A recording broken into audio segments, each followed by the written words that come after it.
Spotlight நேயர்களுக்கு அன்பான வணக்கங்கள். சார், விஜய் விவாகரத்து இப்போ கண்டிப்பா நடந்துருமா இல்ல ரெண்டு பேரும் சேர வாய்ப்பு இருக்கா? சார், அவங்க சேரக்கூடாதுன்னு யாருமே சொல்லலை முதல்ல, சரிங்களா? அவங்க சேர்ந்து வாழணும் தான் அவங்க ட்ரை பண்ணாங்க, ரொம்ப வருஷமாக அதை ட்ரை பண்ணிட்டு இருக்காங்கன்றத சங்கீதா மேடம் அவர்களே சொல்லியிருந்தாங்க. உங்களுக்கே தெரியும், அவங்க சேர்ந்து வாழணும் அப்படின்றது தான் அவங்களுடைய எண்ணம், பிரிஞ்சு போகணுன்றது அவங்க எண்ணம் கிடையாது. ஒரு கட்டத்துக்கு மேலே இவர் பண்ணுற நடிகைகள் கூட இவர் தொடர்பில் இருக்கிற விஷயங்கள் தெரிஞ்சு நிறைய வாட்டி கண்டிச்சிருக்காங்க. அதெல்லாம் கூட பொருட்படுத்தாமல் அவர் மீண்டும் மீண்டும் பழகியிருக்காரு அப்படின்றது தான் இங்கே அவங்களுடைய குற்றச்சாட்டே அதுதான். இப்போ நான் ஒன்று சொல்ல ஆசைப்படுறேன், என்னென்னா இங்கே யாருமே இந்த உலகத்தை தப்பு பண்ணாத மனுஷன் அப்படின்னு கேட்டிங்கன்னா கை காட்டி எண்ணிடலாம். ஸோ தப்பு பண்ணாத மனிதர் யாராச்சும் இருக்காங்களா அப்படின்னு கேட்டிங்கன்னா கையை விட்டு எண்ணிடலாம், விரல விட்டு எண்ணிடலாம், அந்த அளவுக்கு தான் இருக்கும். ஆனால் அதெல்லாம் ஏன் பண்ணுறாங்கன்னா ஒரு சில விஷயங்களால் இருக்கும். ஒரு சிலவங்க குடும்ப சூழ்நிலை, ஒரு சிலவங்க வேறு ஏதாவது ரூபத்தில் அதுக்காக இந்த மாதிரி விஷயங்கள் நடத்துகிறாங்க, ரைட்டு. ஆனால் மனைவிக்கு தெரிஞ்சு மனைவி இருக்கிற வீட்டுக்குள்ளேயே நீ கூட்டுன்னு பண்ணுறீங்கல்ல, அவங்க ஒரு நடிகையை கூட்டிட்டு வராங்கன்னா அதுக்கு பேர் என்னன்னு சொல்லுவாங்க? நீங்கள் யோசிச்சு பாருங்க. ஒரு வீட்டுக்குள்ளே ஒரு குடும்பத்தோடு இருக்கிற நீ ஒரு நடிகையோ இல்லை யாரையோ ஒருத்தர் கூட்டிட்டு வீட்டுக்குள்ளேயே நீ கூட்டினது, நான் என்ன வேணாலும் கூத்தடிப்பேன்னு என்னை கேட்கக்கூடாது. அப்படி கேட்டால் உன்னை அடிப்பேன், உதைப்பேன், குடும்பப்படுத்துவேன், உடைய உரிமைகளை பறிப்பேன் அப்படின்ற மாதிரி பண்ணதுனால தான் இதுவே எழுது. நீங்கள் அதை யாரும் சரியாக புரிஞ்சிக்க மாட்டேறாங்க. சார், இங்கே நிறைய பேர் பேசுகிறாங்க சார், என்ன வெளி உலகத்தை யாரும் வச்சுக்கலையா, இல்லை விஜய் ஒட்டி தான் இதுவா இது பர்சனல். நாங்கள் யாரும் அவருடைய பர்சனலை பற்றிலாம் யாரும் இங்கே கிளறல.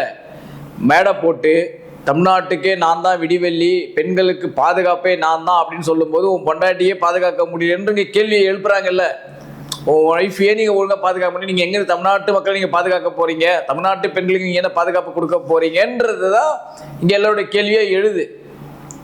நீங்கள் ஏன் இந்த நடிகையோட உறவு வச்சுக்கிறீங்க, நீங்கள் ஏன் இந்த நடிகையோட இது இப்படி எங்கே யாரும் கேள்வி கேட்கல. அது உங்கள் விருப்பம். நீங்கள் எந்த நடிகை கூட உறவு வச்சுக்க, அது உங்கள் விருப்பம். ஆனால் பொண்டாட்டியை குடும்ப பத்திரம் தானே கேட்குறாங்க எல்லாருமே. பொண்டாட்டியை வீட்டில் சித்திரவதை அனுபவிச்சிருக்காங்களா, கொடுமையை அனுபவிச்சிருக்காங்களா, அதைத்தானே எல்லாரும் கேள்வி கேட்குறாங்க. அத்தனை மாதிரி சங்கம் எது கேள்வி கேட்குது? யாரை கேட்டு நீங்கள் இது மாதிரி பண்ணுறீங்க? புரியுதுங்களா உங்களுக்கு? யாரை கேட்டு நீங்கள் ஒரு பெண் என்று பரவல், அதுவும் யார் சார் அவங்க? இலங்கை தமிழச்சி சார் அவங்க. சொல்லுங்க, பிரபாகரனுடைய வம்சம் சொல்லலாம். அதை என்ன சொல்ல போனா அந்த வம்சத்திலிருந்து வந்த ஒருத்தவங்களை நீ கூட்டு கொடுமைப்படுத்துற போது எப்படி பார்த்து சும்மா இருப்பாங்க? அதைத்தானே இங்க எல்லாரும் கேள்வி கேட்குறாங்க. இந்த கஞ்சாக்கார் பண்ணு நினைக்கிறேன், இந்த உலகத்தை தப்பு பண்ணாத ஆள் யாருன்னு கேட்டால் நேற்று பிறந்த பச்சை குழந்தை தான் அப்படின்னு நீங்கள் ஒரு காமெடி கூட நீங்கள் கேள்விப்பட்டிருப்பீங்க. அந்த மாதிரி தான் சார், தப்பு பண்ணுறோம் பண்ணலாது அவங்களோட தனிப்பட்ட விஷயம் சார். இப்போ யாருமே அவருடைய தனிப்பட்ட விஷயத்தை நம்ம சொல்ல வரல. நீங்கள் இதை வச்சு பொன்னாட்டி பிள்ளைங்களை கொடுமைப்படுத்திருக்க, புல்ல கேட்டதுக்கு புள்ளி அடித்து வெளியே ஊற்றிருக்க. ஸோ இதெல்லாம் நடந்திருக்குல்ல, இதைத்தானே எல்லாருமே பொதுவெளியில் கேள்வி கேட்குறாங்க. நீங்கள் என்ன பண்ணுறீங்க? அரசியல் மாநாட்டில் என்ன பேசுகிறீங்க? தமிழ்நாட்டு பெண்களுக்கு நம்ம ஆட்சிக்கு வந்தால் தமிழ்நாட்டில் அனைத்து பெண்களுக்கும் 100% நம்ம கட்சியில் பாதுகாப்பு அளிக்கப்படும், உரிமை பெறப்படும், இது தரும் அது தரும்னு மேடை கீழே பேசுனா கேள்வி கேட்பாங்களா, கேட்க மாட்டாங்களா? நீங்கள் சொல்லுங்கள். கேட்பாங்களா? கண்டிப்பாக. அதைத்தான் எல்லாரும் கேள்வி கேட்குறாங்க. இன்னொரு இதில் சார், எனக்கு ஒரு செய்தி வந்துச்சு. என்ன செய்தின்னா, இவரது மகன் ஒரு படம் எடுத்துட்டு இருக்காரு, ஒரு பிரபலமான தயாரிப்பு நிறுவனத்துல சிக்மான்னு நினைக்கிற படம் பேரு, லைக்கா ப்ரொடக்ஷன்ல ஒரு படம் எடுத்துட்டு இருக்காரு. அந்த படம் வெளியே வரக்கூடாதுன்ட்டு இவர் ரொம்ப முயற்சி செஞ்சுட்டு இருக்காரா. யாரு? விஜய் அவர்கள். அவர் பையன், சொந்த பையன் படமே வெளியே வரக்கூடாதுன்றது இவர் முயற்சி செஞ்சுட்டு இருக்காராம். என்னடா விசாரிச்சு பார்த்தா அவர் பையன் படம் வந்து இவருடைய பேர் கொஞ்சம் டவுன் ஆயிடல. விஜய் மகன் சஞ்சய் டைரக்டர் ஆயிட்டாருப்பா. சஞ்சய் டைரக்டர் ஆயிட்டா ஊருக்குள்ள அவருடைய பேச்சு தான் நிலவும். இப்ப அவருடைய முதல் படம் என்ன சார் பேசுவாங்க? நீங்க என்னதான் நீங்க விவாகரத்து பண்ணாலும் சரி, நீ புள்ள பொண்டாட்டி வேணாம்னு சொன்னா கூட சரி, ஆனா பேர் என்ன இருக்கும்? விஜய் மகன்ற பேர் தானே இருக்காங்க. கரெக்டுங்களா இல்லையா சார்?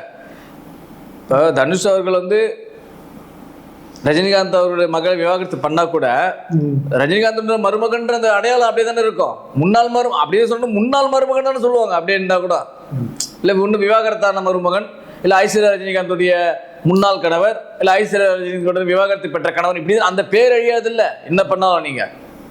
ஸோ இப்போ என்னன்னா, இவர் அந்த அவருடைய படத்தை ரிலீஸ் பண்ணக்கூடாதுன்றதுக்காக பல விநியோகஸ்தர்கிட்ட யாருக்கிட்டே இந்த படம் வாங்காதீங்க இது வாங்காதீங்கன்னு சொல்றதா ஒரு செய்தி வந்திருக்கு. அது எந்த அளவுக்கு உண்மையாக பொய்யன்னு தெரியல. ஏன்னா ஏன் வெளியே வந்துச்சுன்னா, இவர் இது சொல்லிட்டு சுற்றிட்டு இருக்க ஒரு பிம்பத்தை கட்டமைக்கிட்டு ஒரு இயக்கத்தை, ஒரு ரூட்டுன்னு ஒரு இயக்கத்தை வச்சு இயக்கிட்டு இந்த மாதிரி தன்னை பெரிய ஆள் மாதிரி காமிச்சிட்டு இருக்கா பாருங்க. அந்த இமேஜில் கொஞ்சம் அடி வாங்குமா சார்? இது ஒரு பெரிய விஷயமா சார்? அந்த இமேஜில் இவர் கொஞ்சம் அடி வாங்குமா அவருடைய பையன் படம் வந்துச்சுன்னா? அதுக்காக பையன் படத்தை ரிலீஸ் பண்ணக்கூடாதுன்ட்டு பல விஷயங்கள் வந்து குறைச்சி கொடுக்குறாங்களாம். இவர் வந்து வெளி உலகத்துக்கு பேசுறாரு, என்ன என் படத்தை ரிலீஸ் பண்ணக்கூடாது குறைச்சி கொடுக்குறாங்கன்ட்டு. முதல்ல நீங்க யோகியமா, நீங்க சொல்லுங்க, முதல்ல நீங்க யோகியமா இருக்கீங்களா? நீங்க வந்து வெளி உலகத்துக்கு வந்து பேச என்னுடைய படத்தை எவ்வளோ தடுப்பீங்க முடிப்பீங்கட்டு முதல்ல உங்க பையன் படத்தை ரிலீஸ் பண்றதுக்கு முதல்ல நீங்க வழி விடுங்க முதல்ல. அதுக்கப்புறம் நீங்க உங்க படத்தை பத்தி யோசிக்கலாம்.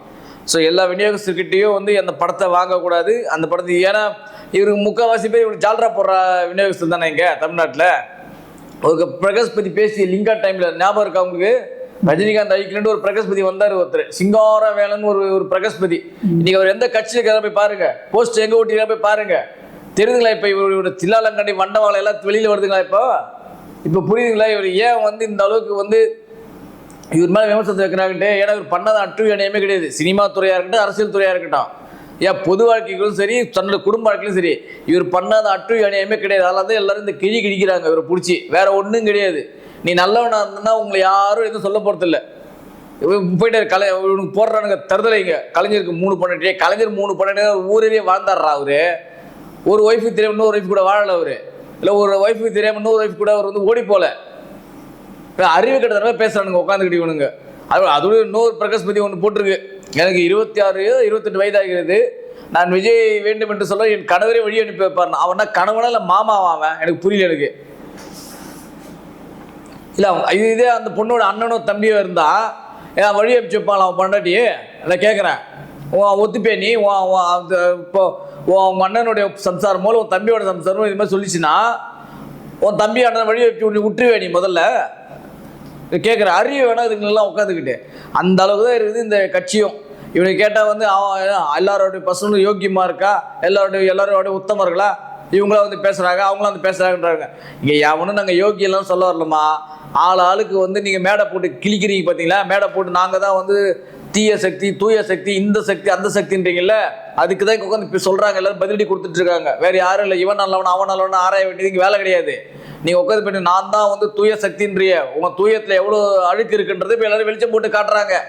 இங்கே அதுதான் நடந்துட்டு இருக்கு உண்மையை சொல்ல போனா. இப்போ விஜய் தரப்புலேருந்து எந்த பதிலும் வரலையா? அவர் எப்படி சார் சொல்லுவார்? அவர் என்னைக்கு பதில் கொடுத்துரு, நீ பதில் கொடுக்குறீங்க சொல்லுங்க. எதுக்கு அவர் பதில் கொடுத்துருக்காரு?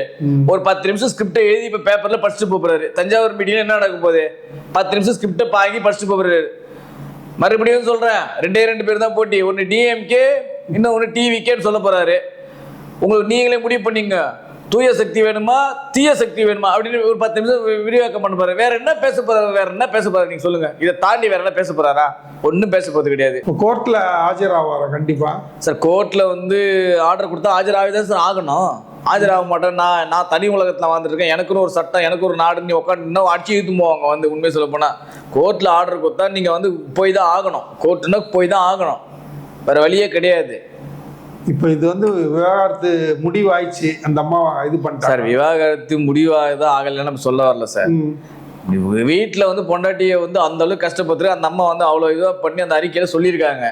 எனக்கு கொடுமைப்படுத்துறா, என்னோட உரிமைகளை பறித்தார், நாங்கள் மேல் வீட்டில் தனியாக சாப்பிட்றோம், கீழ் வீட்டில் தனியாக சாப்பிட்ற மாதிரி அவங்க சொல்றாங்களே இல்லையா? அவங்க இப்போ நாமளா சொல்றான், நீங்க ஏன் இது பண்றீங்க?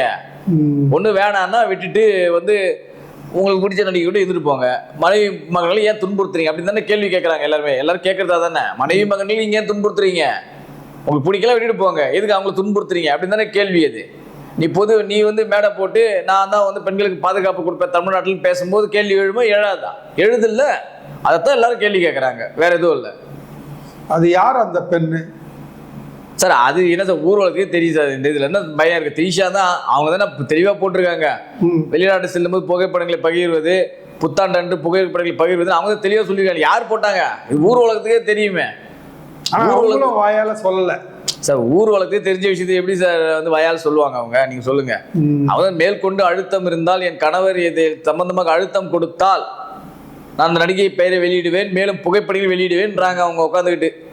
இதுக்கு மேல என்ன வேணும் நீங்க சொல்லுங்க சார். இப்போ அவன் பையன் படத்தை தடுக்கிறாரு, எதனால தடுக்கிறாரு? எதுக்கு அது தடுக்கிறாருன்னு இல்லை சார். அதான் இப்போ நான் சொன்னேன்ல, இவருக்கு வந்து யாருமே வளரக்கூடாது சார். அது பெத்த மகனாக இருக்கட்டும், இல்லை கூட சக நடிகர்களாக இருக்கட்டும், இவரை பொறுத்த வரைக்கும் யாருமே வளரவே கூடாது. இவங்க பண்ணாத அட்டுவணியை தெரியாத இண்டஸ்ட்ரிக்குள்ள எல்லாருக்குமே தெரியும். அப்பனும் மகனும் சேர்ந்து என்னென்ன எத்தனை நடிகரை காலி பண்ணானுங்க, எத்தனை தயாரிப்பு நிறுவனத்தை காலி பண்ணானுங்க, எத்தனை இயக்குநர்களை காலி பண்ணான்றது இங்கே இண்டஸ்ட்ரி, தமிழ் இண்டஸ்ட்ரிக்கு இருக்க எல்லாருக்குமே தெரியும். எத்தனை தயாரிப்பு நிறுவனம் துண்டக்கான துணிக்கான ஓடினாங்க, எத்தனை ப்ரொடியூசருக்கு வந்து தலையில் துண்டு போட்டு போய்க்கிறாங்க தெரியுமா? இவர் நம்பி படம் எடுத்துவாங்க. பட் நம்ம லிஸ்ட்டு போட்டால் போட்டுகிட்டே போகலாம் சார். அது சொல்ல இப்போ யாருமே இவருக்கு வளரக்கூடாது. வளர்ந்துட்டா இவர் பேர் டேமேஜ் ஆகும் சார். அது சொல்லுவாங்களே, எதிராளி வளர்ந்தாலே இவருக்கு பிடிக்காது. எங்கே நம்ம பேரை வந்து நம்ம கீழே சொந்த வீட்டில் இருக்கிற வந்து இவர் பேரை அடிச்சுட்டு போனால் விட்டுருவார் அவரை. நீங்கள் யோசிச்சு பாருங்க. நீங்கள் அவங்க தான் தெளிவாக போட்டிருக்காங்கல்ல, அவர் வந்து ஒரு சைக்கோ மனநிலை கொண்டவர்ன்ட்டு தான் அவங்க அந்த இதுலேயே சொல்லியிருக்காங்கல்ல. ஸோ அவர்லாம் வந்து இந்த இது சொல்லுவாங்களா சார், இந்த செக்அப் பண்ணணும்னு சொல்லுவாங்களா சார், இந்த மெடிக்கல் செக்அப்லாம் பண்ண அவங்களுக்கு தெரியும். நீங்கள் இந்த உண்மையை கண்டறிய மிஷின் வச்சு செக் பண்ணுவாங்கல்ல, அந்த மாதிரி செக் பண்ணால் கூட தெரியும் இவரோட தண்டவாளம் எல்லாம் வெளில வரும். எந்த இதை கூடிய விரைவில் எது அம்மாவும் பையனும் சேர்ந்தே ப்ரெஸ் மீட் கொடுக்க போகிறதா ஒரு செய்தி வந்துட்டு இருக்கு. கூடுதல் இன்னும் பல தண்டவாளங்கள் வெளில வரப்போகுது. அது ஒரு நடிகை மட்டும் இல்லை, 3-4 நடிகைலாம் சொல்கிறாங்க சில பேர். இது ஏன்னாடா புதுசாக வம்பா போச்சு அப்படின்ற மாதிரிலாம் கேள்வி எழுதுல. இப்போ இருக்கிற வீட்டு பங்களாவே கண்டிப்பாக பசங்களுக்காக கொடுத்துடணும். அதெல்லாம் வந்து சட்டத்தில் இருக்கிற விஷயங்கள் சார். இது நம்ம வந்து பேச முடியாது. அது ஏன்னா தாத்தன் சொத்து பேரன் தான் சொந்தம்னு ஒரு பழமொழி இருக்கு. இதெல்லாம் இவர் சம்பாதிச்சதா இல்லை SSC பேர்ல வாங்கி போட்டதா நமக்கு தெரியாது. ஸோ அதெல்லாமே அதெல்லாம் வந்து சட்டத்து ரீதியாக தான் பார்த்து சந்திக்கணும். அது வந்து அவங்க அதை சட்டத்து ரீதியாக சந்திக்கணும். இவங்க கேட்குற ஒரே விஷயம் என்னன்னா, ஜீவானுசம் அவருடைய எல்லா வருமானத்திலையும் வந்து கரெக்டாக இது அமௌண்ட் கொடுக்கணும் அப்படின்ற மாதிரி தான் கிடையாது. இந்த வழக்கோட செலவே அவர் தான் ஏற்றுக்கணும் அப்படின்ற மாதிரி சொல்லாங்க. நியாயமான கோரிக்கை தான். அது யாரும் நியாயம் எல்லாம் சொல்லவே முடியாது. அதான் நியாயமான விஷயம் தான். அது வந்து சட்டத்துக்கு உட்பட்டு என்னென்ன விஷயம் நடக்கும் போது அதான் நடக்கும். இப்போ பனையூர் பங்களா யாருக்கு, சாலிகிராமபுரம் பங்களா யாருக்கு, நீலங்கல்கிற பங்களா யாருக்கு, கல்யாண மண்டபம்லாம் யாருக்கெல்லாம் நமக்கு தெரியாது. இன்னும் சொல்ல போனால் பல சொத்துக்களை வந்து ஒரு கைமாத்திருப்பதாக செய்தி வந்துட்டு இருக்கு. அதாவது எந்த அளவுக்கு உண்மைன்னு நமக்கு தெரியல. இந்த கேஸ் நடந்தாதான் இவங்க வந்து கேட்டு தரமாற்றம் அடம் பிடிச்சாதான் இப்போ மற்ற விஷயங்கள் எல்லாமே வெளில வரும். உண்மையை சொல்ல போனால் இப்போ அவங்க மனைவிலாம் எங்க இருக்காங்க? இங்க இருக்காங்களா இல்லை பெங்களூர்ல இருக்காங்க சார்? அவங்க வந்து மகள் கூட இருக்கிறதா கேள்வி சார். மகள் கூட அம்மா இருப்பதா கேள்வி. மகன் வந்து படத்துக்காக இங்கே தனியாக ஒரு அப்பார்ட்மெண்ட் எடுத்து தங்கி இருப்பதாக ஒரு கேள்வி. சரி, இப்படி தான் வந்து நம்ம பண்ணிக்கிட்டு இருக்காது. அசோக் நகர்லேயே நுங்கம் பகுதியில் ஒரு அப்பார்ட்மெண்ட் எடுத்து தங்கி இருப்பதாக ஒரு செய்தி. இதுதான் இது. இப்போ யாரும் அவங்க வெளில வந்தாலும் சார் நமக்கு தெரியும். அவங்களாம் எப்போ வெளில வராங்க போகிறாங்க யாருக்கு தெரிய போகுது. ஸோ அதுதான் இது சம்மந்தமாக தான் இருக்காங்க. சில பேர் என்ன சொல்கிறாங்க, லண்டனில் தான் இருக்காங்க அப்படின்ற மாதிரி சொல்கிறாங்க. ஓகே, நன்றி sir. Thank you very much sir. இந்த வீடியோ உங்களுக்கு பிடிச்சிருந்தா லைக் பண்ணுங்கள், கமெண்ட் பண்ணுங்கள், ஷேர் பண்ணுங்கள், சப்ஸ்கிரைப் பண்ணுங்கள்.